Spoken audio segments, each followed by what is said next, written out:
అందరికీ నమస్కారం. Welcome to this special program జ్ఞాపకం. గొప్ప జీవితాలు మనందరికీ ఎంతో స్ఫూర్తినిస్తూ ఉంటాయి. గొప్పవారు భౌతికంగా మన మధ్య లేకపోయినా కూడా వారు వెళ్ళిన తర్వాత వారి జ్ఞాపకాలు మనకి కొండంత అండగా ఉండి నడిపిస్తూ ఉంటాయి. అటువంటి గొప్ప లెజెండ్ సినిమా ప్రపంచంలో, రాజకీయాలలో అండ్ అలాగే వ్యక్తిగా కూడా గొప్ప మనసు సంపాదించుకుని అందరికీ ప్రేమని, అభిమానాన్ని, ఎంతో ఆత్మీయతని పంచిన మహామనీషి ఎవరంటే కృష్ణరాజు గారు.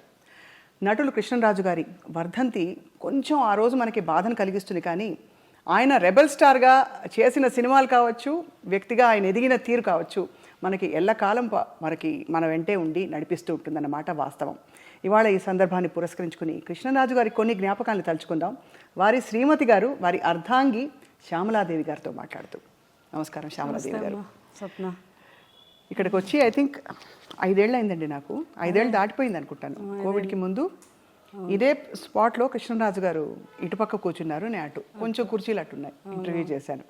ఎంత చక్కగా మాట్లాడి చాలా లైక్ చేశారు మిమ్మల్ని. తర్వాత మీ వాయిస్ ఎంతో బాగుంటుంది.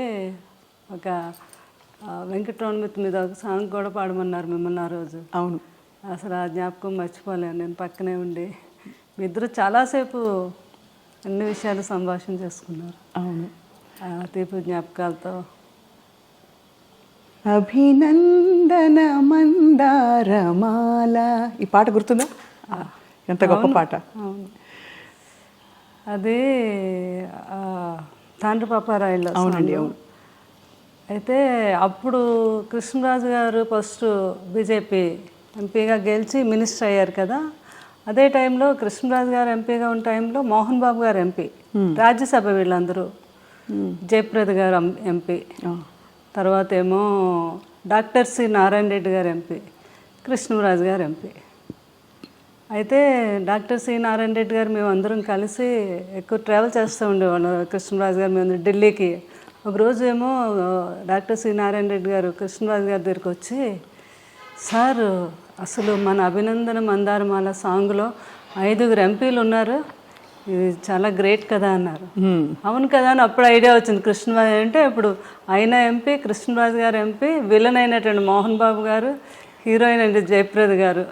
అభినందన మందారమాల అంతమంది ఎంపీలు కలిస్తే ఆ గొప్ప పాట తయారైందని ఆయన అనేవారు అనమాట. మనం ఇది గిన్నీస్ బుక్లోకి ఎక్కాలి సార్, ఇది మాత్రం చాలా గ్రేట్ అనేవారు అనమాట. వాస్తవంగానే ఇలా ఇంతటి కాంబినేషన్ ఉండే పాట మరొకటి ఉందా అని మనకి ఉండకపోవచ్చు. అభినయం, అందం అన్నీ కూడా అందులో కలగలిసి. అవును, చాలా. సార్ లేని జీవితం మాకే కష్టంగా ఉంది, దూరంగా ఉండే మాకే. మీకు ఎలా ఉందా అని అడగలేకపోతున్నాను. అదే చాలా అనమాట. అది ఇంకా మీకు తెలియదే ఉంది అంటే ఆ కృష్ణరాజు గారితో మా ఇద్దరు ఆ బాండింగు. అవును, అంటే ఆయన లేకుండా ఒక సెకండ్ కూడా నేను ఉండలేను అని అనుకుంటేదాన్ని జీవితంలో. కానీ జీవితమే అన్నీ నేర్పిస్తుంది. అవును, ఎందుకంటే పిల్లలు వాళ్ళందరూ ఉన్నారు. కృష్ణరాజు గారు కూడా అలా నేర్పారు నాకు. అంటే మన తర్వాత కూడా మనం ఉండాలి అన్నట్టుగా. ఆయన బాధనైతే చాలా రోజుల వరకు చాలా సఫర్ అయ్యాను నేను. సఫర్ అయ్యారా? అవును. ఎందుకంటే ఎలా అయితే కృష్ణరాజు గారు అంటే ఇష్టం భార్యాభర్తలకు అందరూ ఉండొచ్చు, కానీ అందరి మీద నాకు కొంచెం ఇంకా ఎక్కువ ఇష్టం. ఏంటో చెప్పలేను అది. అది ఆయన ఉన్నంతసేపు కింద ఇక్కడ కూర్చొని ఆయన కబుర్లు చెప్పి భోజనం చేసి అంతా వెళ్ళి పడుకునే వరకు కూడా మేడ మీద కూడా వెళ్ళేదానికి కాదు నేను. ఆయన పడుకునే టైంలోనే నేను షాపింగ్కి వెళ్ళాలన్నా ఏమైనా చేసుకున్నాను. అసలు ఆయనతో ట్రావెల్ తప్ప ఆయన వదిలే చుట్టాలు, బంధువులు, కొంతమంది కొన్ని అకేషన్స్ కూడా నాకు అసలు వెళ్ళలేదు. కృష్ణరాజు గారు అనేవారు, ఏముంది నేనే రావాలి, నువ్వు వెళ్ళొచ్చు కదా అంటే. నా జీవితం ఆనందం మీతోనే.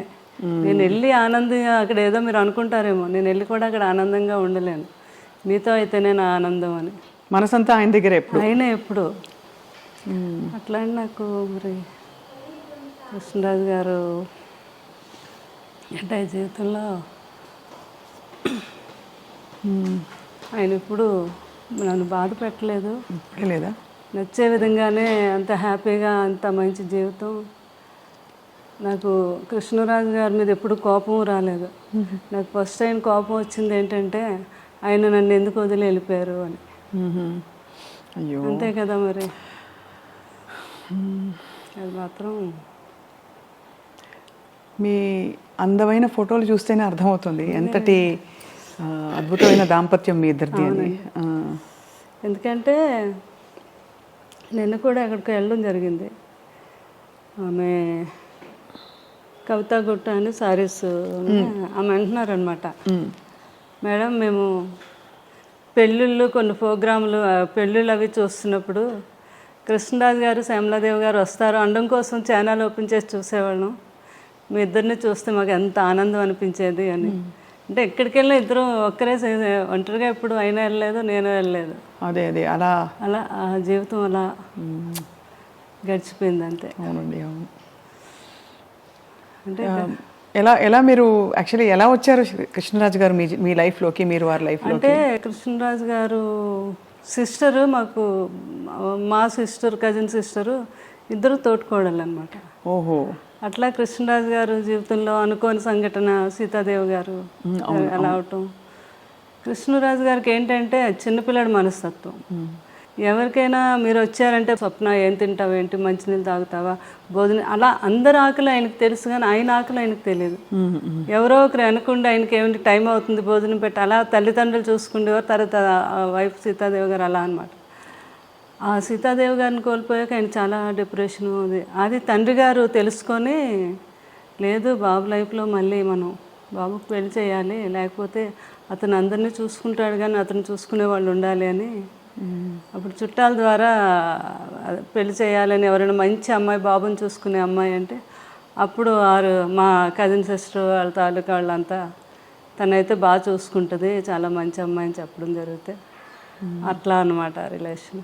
తర్వాత కృష్ణరాజు గారు కూడా అంటే ఏజ్ గ్యాప్ కూడా ఉంది.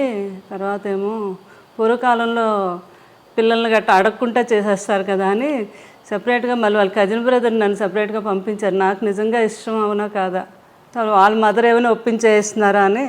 ఎంత ఏజ్ గ్యాప్ ఉందండి మీకు సార్కి? 28 years. 28 years. కానీ ఎవరికి ఎప్పుడు ఆ గ్యాప్ అనిపించలేదు, అసలు ఎప్పుడు అనిపించేది. ఇంకా కొన్ని కర్ణాటక అవన్నీ వెళ్తే వాళ్ళు, మేడం మీది లవ్ మ్యారేజ్ అని అడిగేవారు అనమాట వాళ్ళు. అలాగే అంటే ఫోటోలు చూస్తే అలాగే అనిపిస్తుంది ఇప్పుడు చూసిన. అదే అట్లా పాపం అన్నీ తెలుసుకొని మా మామగారు కూడా చాలా హ్యాపీగా నా కోడలు బాగా చూసుకునే కోడలు వచ్చింది కొడుకుని అని. అది అనమాట. ఏం వండి పెట్టేవారు సార్కి ఎక్కువ ఇష్టమైన కూరలు? కృష్ణరాజు గారు ఇంకా నాన్ వెజ్ అంటే ఆయనకి మహా ఇష్టం కదండి. ఎక్కువ నాన్ వెజ్ ఇష్టపడేవారు అయితే? అంటే కృష్ణరాజు గారికి అన్నీ ఇష్టం. వెజిటేరియన్ ఎంజాయ్ చేసేవారు. ఏదైనా ఫుడ్ ఎంజాయ్ చేసి ఆయన తినటం, అందరికీ పెట్టడం అంటే చాలా ఇష్టం ఆయనకి. ఫుడ్ అన్నీ నాన్ వెజ్లో ఎన్ని రకాలు ఉన్నాయి అన్నీ. ఇంకా తర్వాత కొన్ని స్లోగా తగ్గించడం, బాగా తినేవారు కదా. తర్వాత డైట్ అని కొంచెం కొన్ని నాన్ వెజ్ ఎక్కువ తినేవి, కొంచెం క్వాంటిటీ తగ్గించి తినేవారు. ఎవరైనా ఫ్రెండ్స్ అడిగారు, కృష్ణరాజు గారు మీరు ఎంత బాగా తినేవారు, ఏంటి ఇప్పుడు తగ్గించమంటే, 7 జన్మలు సరిపడగా తినేసాం, ఇప్పుడు తగ్గిస్తే ఏం కాదులే అనమాట. అట్లా ఫుడ్ లాస్ట్ వరకు కూడా ఆయన జీవితంలో ఎప్పుడు డైట్ అంటే తెలియదండి. కృష్ణరాజు గారికి ఇష్టం లేదు ఎవరైనా చేసినా కూడా. ఆఖరికి అబ్బాయి ప్రభాస్ని కూడా, బాబు నువ్వు అసలు డైట్ చేయొద్దు, బాగా తిను, కాకపోతే క్యాలరీస్ బర్న్ చేసుకో అని చెప్పేవారు అనమాట. ఆ టైంలో లాస్ట్ వరకు ఆయన ఆ స్ట్రెంత్ అలా.